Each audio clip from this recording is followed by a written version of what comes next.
Ben voilà, nous voilà donc à l'église de Saint-Pierre-de-Rival, qui est pour moi un lieu, une rencontre, ce lieu. Je l'ai connu il y a bien connu une dizaine d'années pour une première résidence sur... on avait monté l'Odyssée. C'est quand même avoir la chance d'être imprégné d'un lieu qui est une force, parce que Saint-Pierre-de-Rival est un lieu magnifique pour travailler.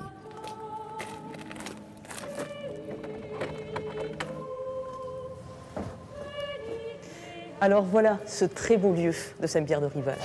Et ce lieu a quelque chose de super pour nous artistes, c'est qu'il est simple, extrêmement simple. Regardez l'architecture, c'est roman, c'est du XIIe siècle, et ça nous permet, quand nous travaillons, d'avoir plusieurs possibilités de travail, plusieurs plateaux, plusieurs endroits.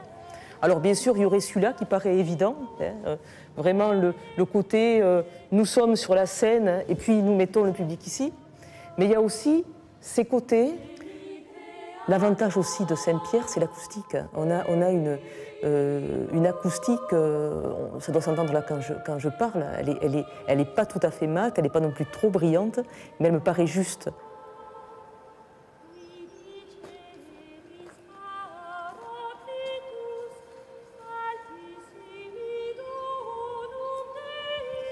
Saint-Pierre-de-Rival, je l'aime un peu, beaucoup, passionnément, à la folie. Nous aussi on t'aime, Zabo, mais je dois partir car j'ai une dernière énigme à résoudre. Je sais que Pierre a une immense carrière bien remplie, comme s'il avait eu plusieurs vies. Acteur, metteur en scène, directeur de troupe, enseignant, scénographe, poète. Mais quel est donc ce mystérieux 7e métier dont il nous a jusqu'à présent caché l'existence ?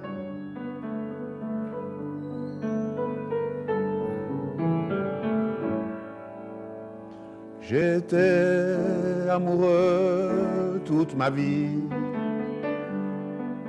Je ne devais pas m'y prendre bien. Il y avait comme une distance.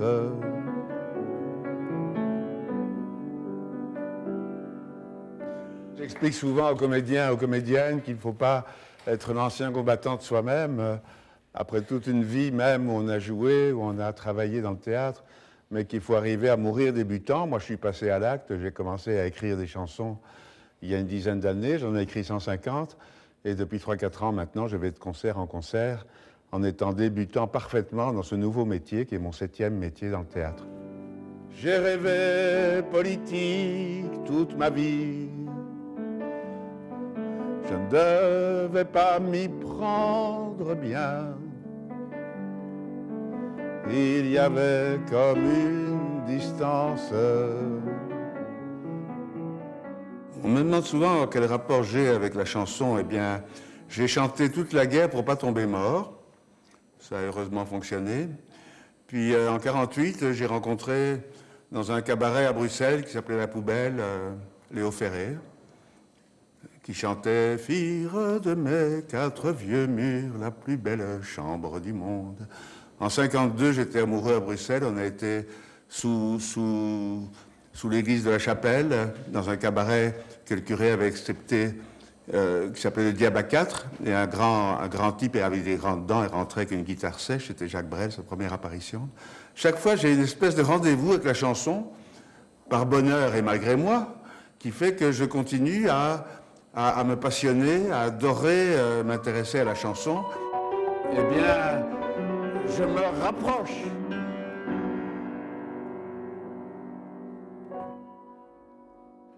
Quel artiste! Je comprends qu'avec un tel personnage, le public se régale autant dans ses spectacles. J'aime bien me trouver dans les villages parce que nous avons décidé en 3 ans de jouer dans 300 villages de Lot-et-Garonne. Nous sommes dans un magnifique village qui s'appelle Bruches. Et voilà, c'est toute ma vie, c'est aller faire du théâtre dans des endroits où il n'y en a pas souvent, faire connaissance, faire la connaissance amoureuse avec des inconnus. On est accueillis de façon inoubliable, on se marie tous les soirs, on va de vin d'honneur en vin d'honneur, avec l'honneur et le bonheur de jouer pour des gens qui nous accueillent vraiment de façon merveilleuse. Et puis voilà, on va rentrer dans Bruges.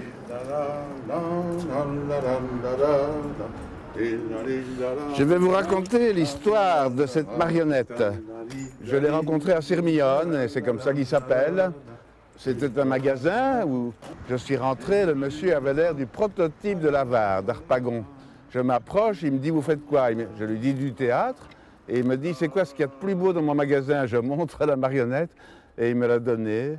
Et c'est un souvenir qui me rappelle toujours qu'il ne faut pas juger les gens définitivement au premier abord. Pierre de Bosch, le magicien forain. Voilà un beau titre pour ses mémoires. Bon allez, on se met en place pour la photo. Allez, 1, 2, vite, vite, vite, vite, vite, vite.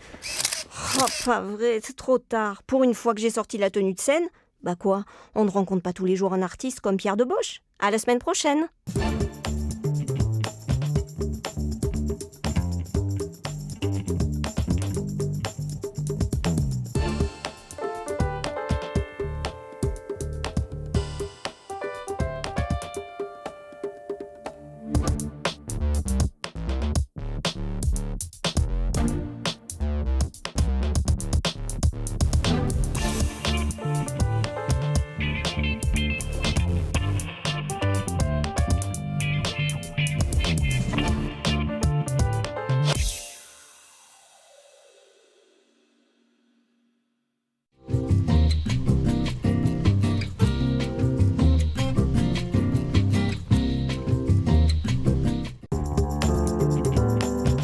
Il aime le dessin, bien sûr, mais aussi la musique qui se joue fort. Il a la rock'n'roll attitude. Né dans une famille d'artistes, pas étonnant qu'il ait contracté le virus de la création. Peintre, graphiste, vidéaste, illustrateur, affichiste, passionné d'architecture, aujourd'hui, je pars à la rencontre de Joffo, véritable touche-à-tout. J'ai l'impression qu'il va me balader dans toute l'Aquitaine, des Landes à la capitale girondine, avec ces bonhommes si caractéristiques du style Joffo. Je vais découvrir ces petits univers.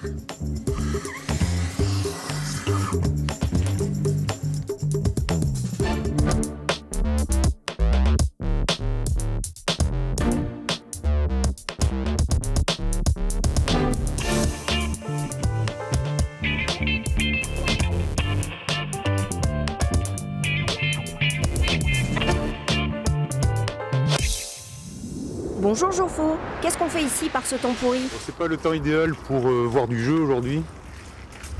Parce que les Dacquois sont quand même bien connus pour leur jeu à la main, le jeu de passe. Ouais, mais il n'y a pas un Dacquois dehors aujourd'hui. Bon, voilà, moi je tenais à montrer le stade de Dax. Parce que c'est toute mon enfance et puis c'est le présent aussi, hein, puisque bon, je suis quand même assez passionné par le rugby. Mais comme tout Dacquois, moi je suis issu d'une famille qui était très supporter de l'US Dax. Et moi je me souviens avec beaucoup de nostalgie du Grand Dax où tous les dimanches mon père nous amenait en famille voir les Dacquois affronter Béziers, Toulouse, Narbonne. On allait très loin dans le sud pour supporter Dax, quoi. Je l'écouterai bien des heures sur le jeu Dacquois, mais il est temps de se mettre à l'abri. D'un drop, nous franchissons la Dour. Joffo veut me montrer la maison de ses parents.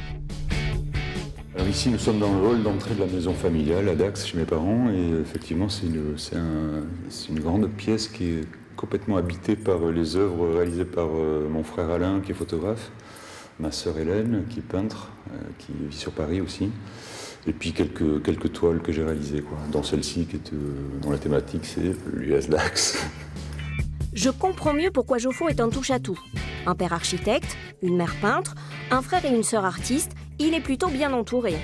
Et à croire que c'est contagieux dans la famille, je pars à Ondres, à 40 minutes de Dax, pour rencontrer son cousin, Dominique Duplantier.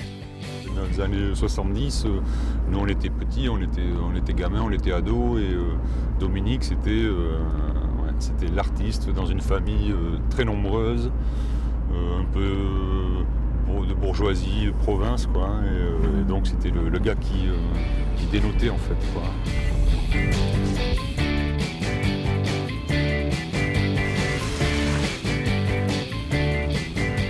Oh, bien.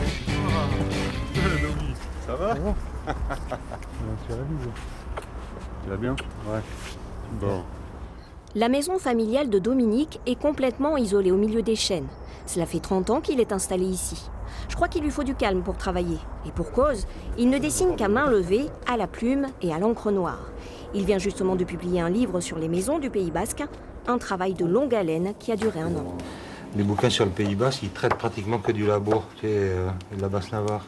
Ouais. Et moi, j'ai donné beaucoup d'importance à, en fait, tu vois, à la soule, qui est vachement délaissée. J'aimerais bien que tu nous montres tes dessins perso. Tu sais, ceux qui m'ont fasciné quand j'étais gamin, et je sais que tu continues à en faire. Et j'aimerais bien que tu nous en fasses découvrir, quoi. Écoute, on va aller dans l'atelier, si tu veux. Allez. Je vais essayer de trouver deux, trois trucs.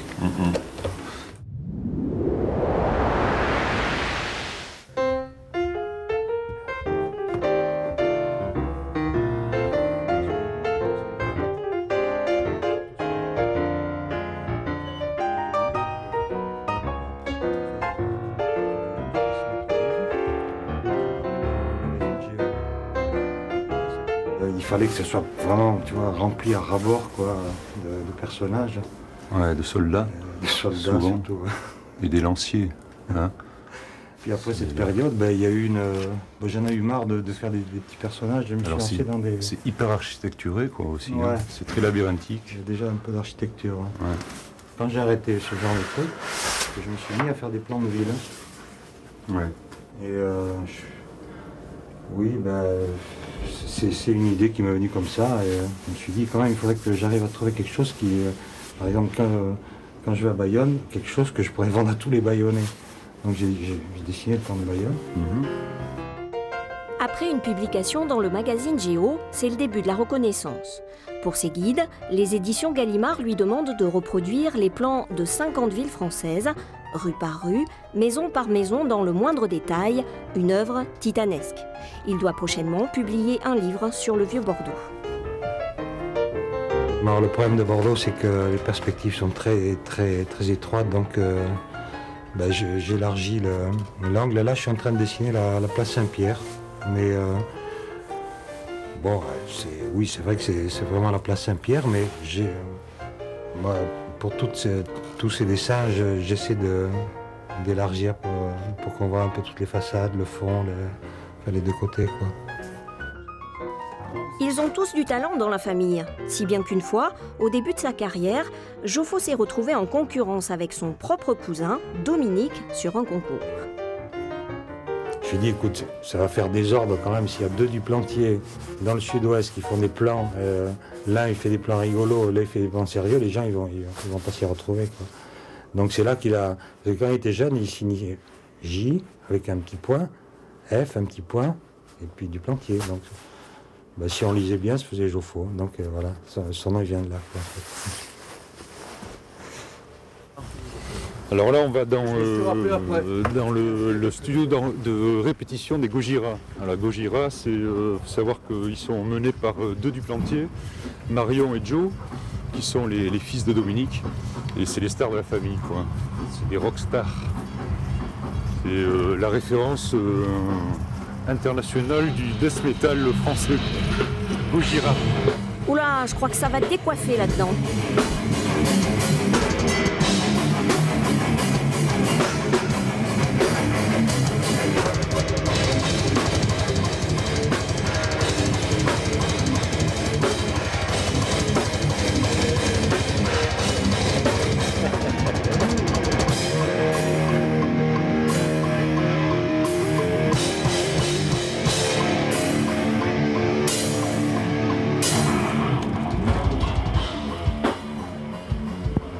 Incroyable. Bon, mais voilà, hein. C'est Gojira. Non, c'est des furieux, quoi. Mais ils sont très professionnels, ils sont vraiment impressionnants. C'est un groupe à découvrir sur scène déjà. Bon, moi, c'est pas, comment dire, c'est pas ma sensibilité rock, mais moi, ce qui me fascine chez eux, c'est que je les ai connus tout petits, et puis maintenant, leur quotidien, c'est de faire des tournées en Russie, aux États-Unis, en Europe, en France, et c'est extraordinaire, quoi. C'est une espèce de fantasme que tous les gens qui ont touché un peu le rock'n'roll espèrent vivre un jour, quoi. Eux, ils le vivent au quotidien, et je trouve que c'est une super belle histoire, quoi. Après le bruit et la fureur, je quitte les Landes pour retrouver Joffo à Bordeaux, dans le quartier Saint-Pierre. C'est là que se trouve son atelier où est entreposée une partie de ses œuvres. Il a commencé à peindre à la fin des années 80 et depuis, il ne s'est jamais arrêté. L'art de peindre, c'est aussi l'art de vendre, hein, parce que si on ne vend pas, ben, on ne peint plus. Parce que moi, j'ai consacré toute ma vie là-dessus, et si je ne peux pas diffuser mon art et le vendre, ben, je suis privé de deniers, donc eh ben, je fais autre chose. Hein. Et donc c'est pas le cas, j'ai la chance vraiment de pouvoir vendre et de faire vivre ma petite famille avec mon art, quoi. Et c'est une chance énorme, quoi. Voilà, donc j'ai plein de toiles que je n'ai pas et que j'avais envie de vous montrer. Celle-là, par exemple, que j'aime beaucoup. Bon, ce sont des toiles assez grandes, ouais, ça fait 1,50 m par 1,50 m. J'ai beaucoup peint sur le thème de la guerre. Ça, c'est les attentats du 11 septembre, quoi, tu vois. Des grandes œuvres verticales, tu vois, un peu dans l'esprit des Twin Towers, que je n'ai plus aussi, donc autant vous les montrer là. Il y a pas mal de peintures aussi sur le thème du rock'n'roll, qui sont parties. Sur l'amour. Celles-là, elles partent facilement en général.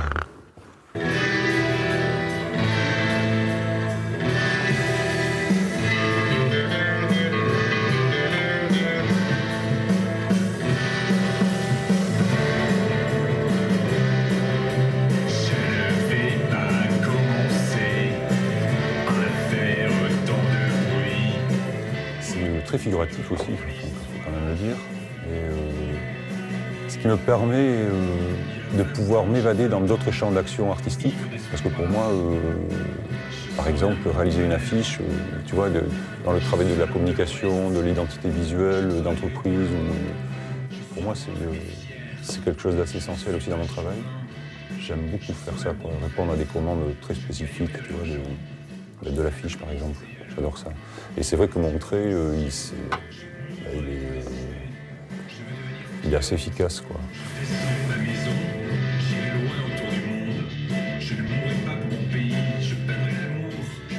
Son trait s'inspire d'artistes comme Fernand Léger ou Gaston Chessac.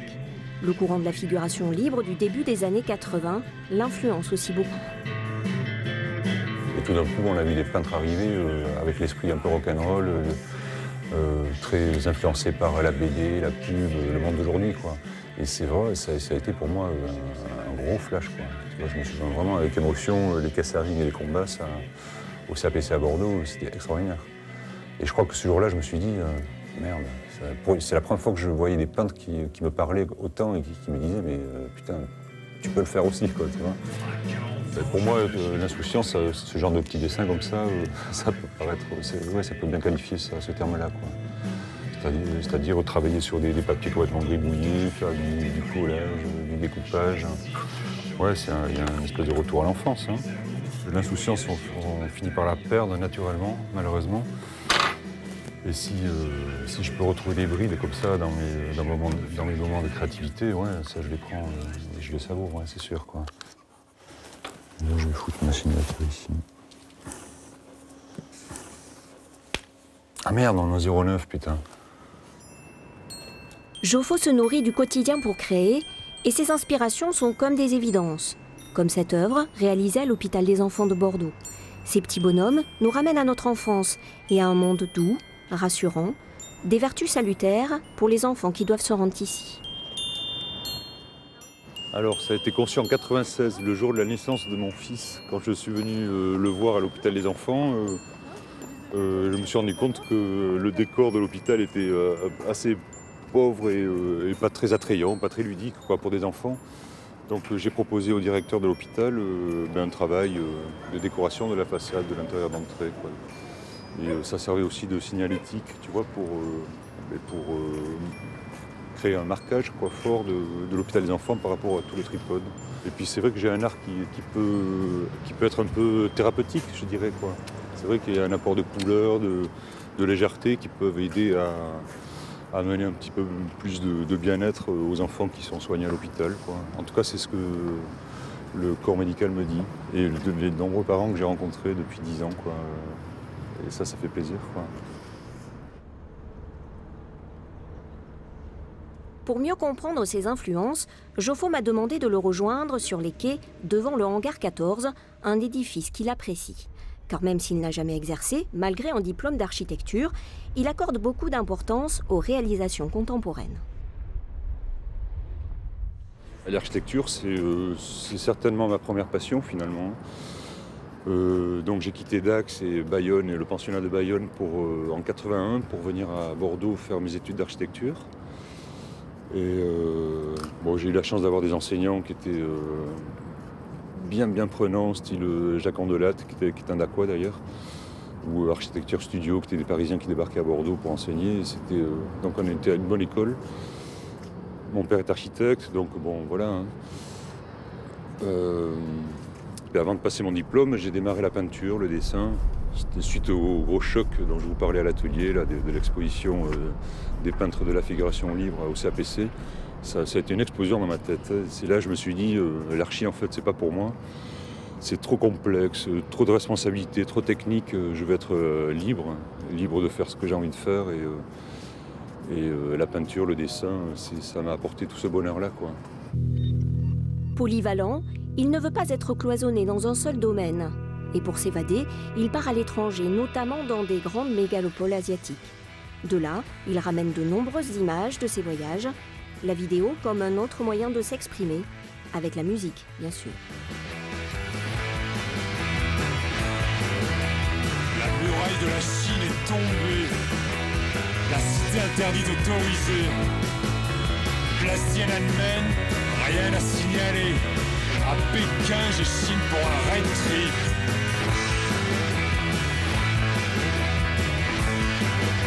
Hey babyface, passe-moi les pieds, la tête et les tripes.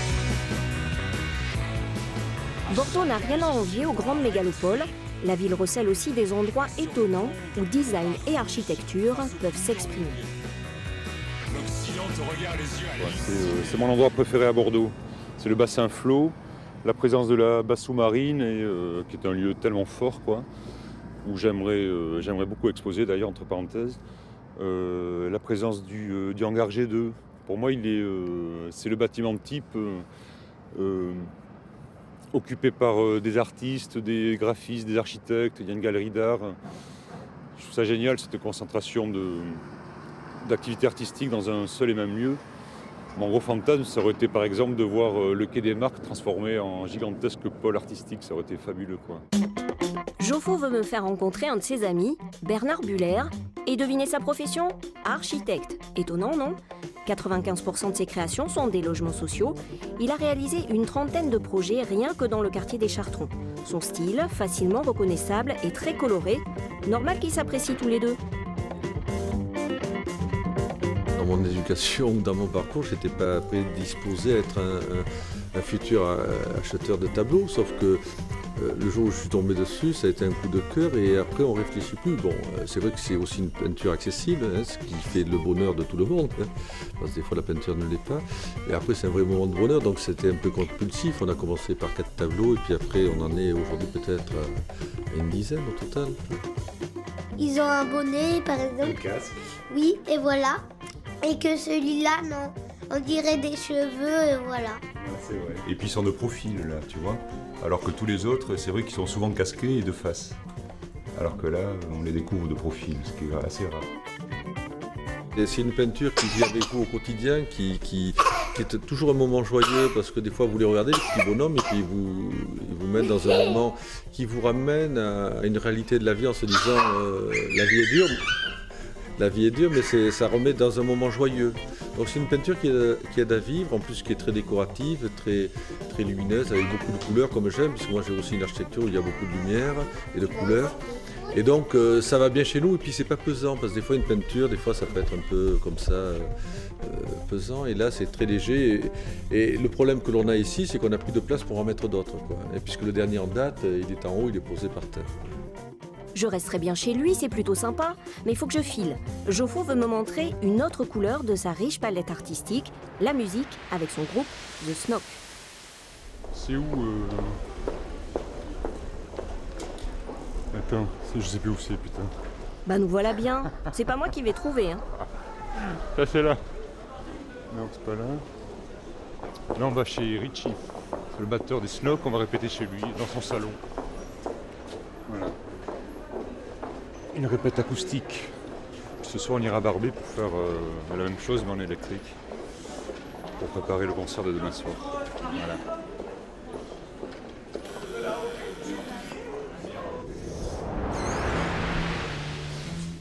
Oula, ça m'a tout l'air d'être une réunion entre de vieux potes. Vous êtes plein, bonjour. C'est parti. Dans la famille The Snock, il y a Richie, à la guitare Charles, Stéphane, et Ricky, et bien sûr Joffo au chant. Il ne manque plus que Sabou, la choriste. Et l'absence sublime ton amour. Tiens, ça me rappelle un groupe des années 80. Ils s'appelaient Les Cons. Je me souviens, ils faisaient parler d'eux à cette époque. J'avais imaginé, anticipé, rêvé d'un amour qui m'obsède. Cette histoire est trop belle. Vous avez eu la nostalgie? Vous êtes reformé? Non. On est blasé. Ouais, mais en fait, moi, on m'aurait dit il y a 3 ans que j'allais refaire de la musique, que j'allais faire un disque, et puis que j'allais en faire un deuxième, et puis que j'allais faire des concerts. J'aurais jamais cru à ça, quoi. C'est totalement par hasard, on s'est retrouvés. Et en fait, c'est un peu Jean qui a poussé avec l'histoire de Bordeaux Rock au départ. Et qui a... Non, c'est Richard. Et qui... Ah, c'est Richard? Ah oui, d'accord, c'est vrai. Nous, on savait pas, de toute façon, on connaît pas ensemble. Et donc, du coup, en fait, on s'est retrouvés pour faire un concert à l'occasion de la sortie de la compil Bordeaux Rock. Et ça nous a redonné envie de faire de la musique et de composer justement avec les moyens qu'on a maintenant, qui sont beaucoup plus faciles pour travailler, quoi. Et au départ, il était question de refaire des morceaux d'il y a 20 ans, et puis quand on a commencé à bosser, on s'est aperçu qu'ils n'avaient aucun intérêt. Donc, complètement faux. donc on en a fait une nouveau. La création de l'époque était tellement bonne qu'on s'est dit putain on est bon, donc ils vont en faire d'autres. Joffo écrit les paroles, bon, mais c'est Charles qui compose les musiques. Et petit détail, il vit à Marseille. Ce ne doit pas être évident pour les répétitions. Mais en fait, on travaille grâce à Internet, la plupart du temps. Grâce à Internet, grâce aux nouveaux moyens de communication. grâce alors à l'informatique aussi, parce que si on n'avait pas ces moyens-là qui sont à notre disposition aujourd'hui, on n'aurait pas les moyens de faire ce qu'on fait, puisque en fait, là, sur chaque album, il y a 1 an à 2 ans de studio, quoi. Ce qui était totalement infaisable il y a une vingtaine d'années, quand on a commencé à faire les cons. Je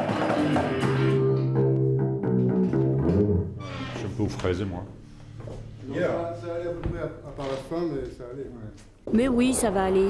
En plus, vous avez une répétition générale à la Rock School Barbé.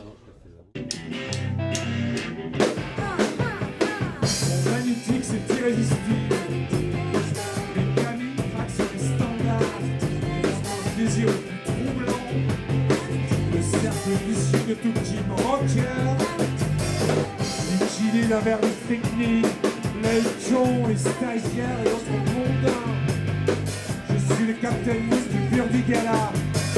La caméra silence du Capital 2013.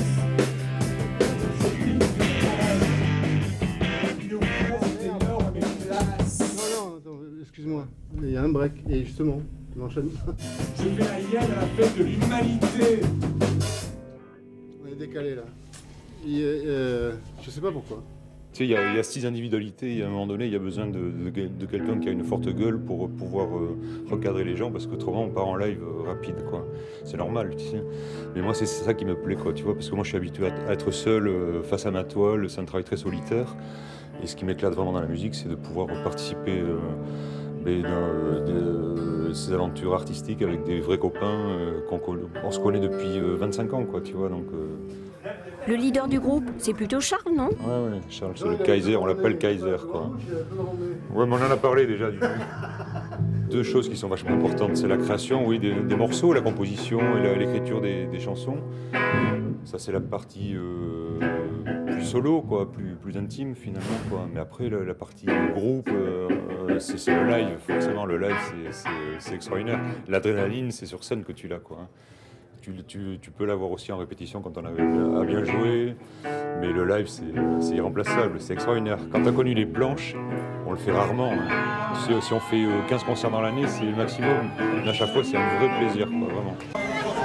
S'appelait les cons, mais suite à diverses réunions qu'ils ont eu ensemble, ils ont décidé d'arrêter d'être cons et ils s'appellent maintenant The Snock.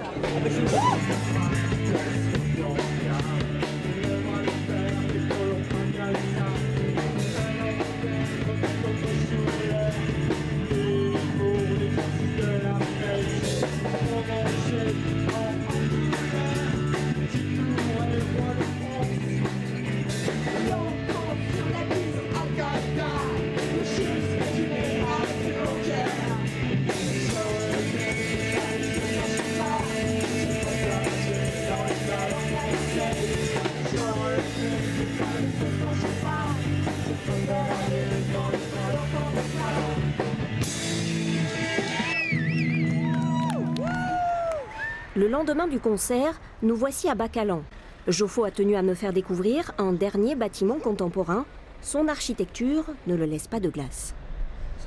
Alors ça, c'est un gros glaçon qui est venu s'échouer sur les quais de Bacalan à Bordeaux. C'est l'hôtel Seco. Alors c'est une réalisation des architectes King Kong. Et je pensais que ça pouvait être une bonne idée de vous le montrer, dans la mesure où, pour moi, c'est vraiment une signature emblématique de ce que peut être l'architecture contemporaine à Bordeaux, quoi. Parce qu'on est sur la façade des quais. La façade des quais, c'est l'unité parfaite d'un certain style très marqué classique. Hein. Et puis là, boum, d'un coup, on a pu réaliser ce genre d'œuvre à Bordeaux, et ça, c'est génial. Moi, dans mon désir, c'est qu'ils puissent pousser comme ça des œuvres comme ça, beaucoup plus contemporaines, dans notre ville muséifiée. C'est vrai qu'il a un style, cet hôtel. Mais est-ce que l'intérieur est aussi design? J'aimerais bien y aller. Ouais, mais on va prendre une chambre. Hein? Ok, mais la suite alors. Hein. Celle-là.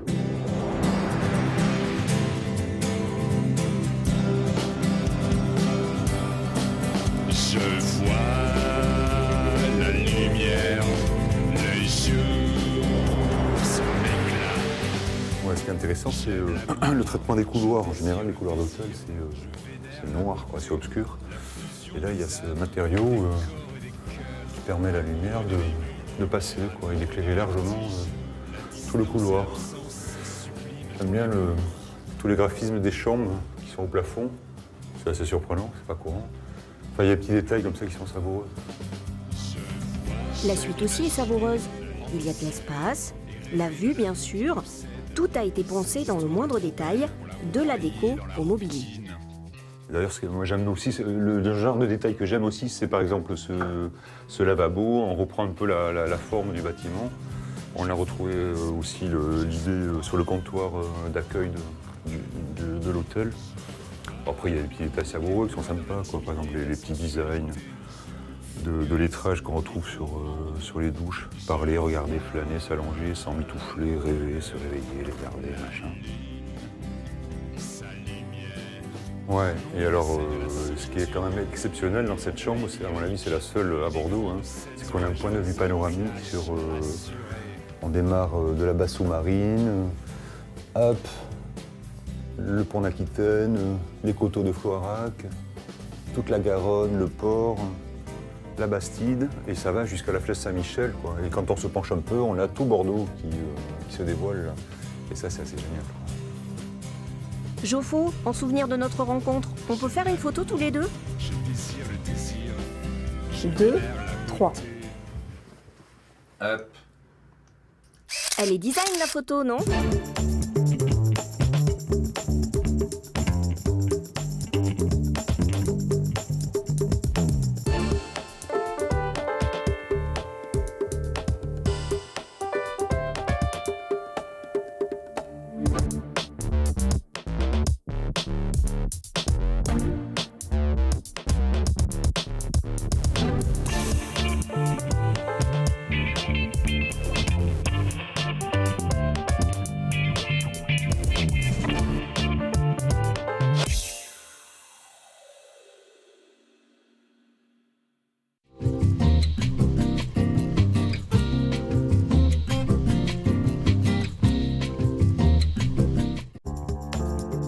connaît le Sud-Ouest pour ses vins, son foie gras, ses plages et son rugby, on oublie parfois que c'est une grande